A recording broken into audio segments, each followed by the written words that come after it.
Welcome to Best Recipes with Sharon. Hi everyone. Today's recipe is for Italian sausage soup.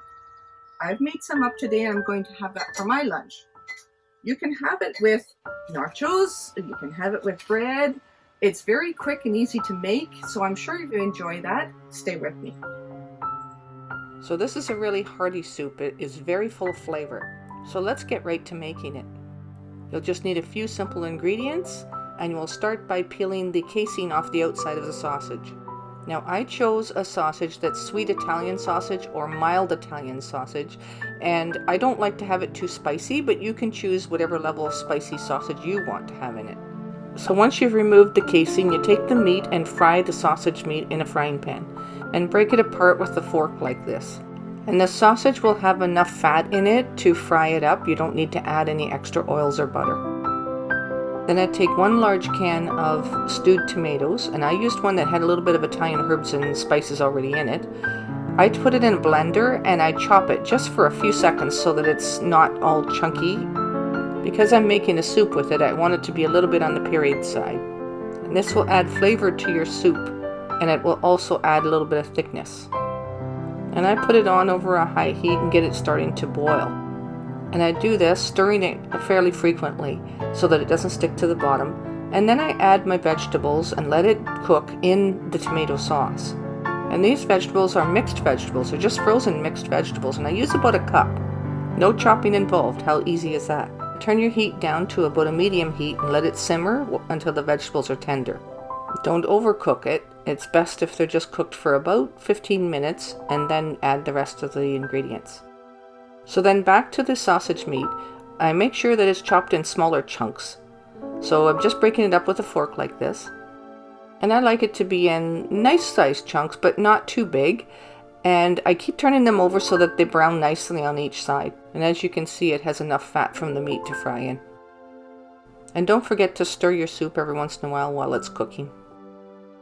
This is looking pretty good. Now we'll just start to add some beef broth because that'll thin it out to a soup a little bit more and add a little bit more flavor again. I add about a cup of beef broth. Some people like it a little more soupy. You could add 2 cups if that's the case. Continue to stir it as it heats through again. And several times I may take a clean spoon and do a taste test just to see what I need to add. So now add 2 tablespoons of Italian seasoning. This really complements the soup and enhances the flavor greatly. And of course, after you add ingredients, you'll always have to stir that in till it's thoroughly combined. And then turn down the heat and let it simmer. Now just finishing off the frying of the sausage pieces. They're starting to brown up quite nicely. So I think they're ready to add to the soup now, so I'm just going to go ahead and do that. Now take your large spoon and stir that sausage meat into the soup and let it continue to simmer just for a little bit longer until that's well heated through. Now I add salt and pepper just to taste. So that's according to how much you like in it, or if you use substitutes, this is where you would use that instead.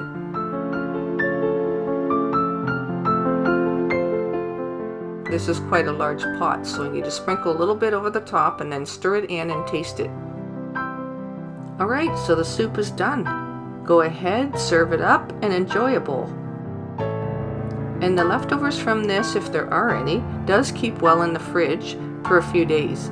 But because of the meat in it, you probably only want to keep it up to 3 days in the fridge. If you are heating it up, you can add beef broth to it to make it a little more soupy when you're trying to heat it up in the microwave.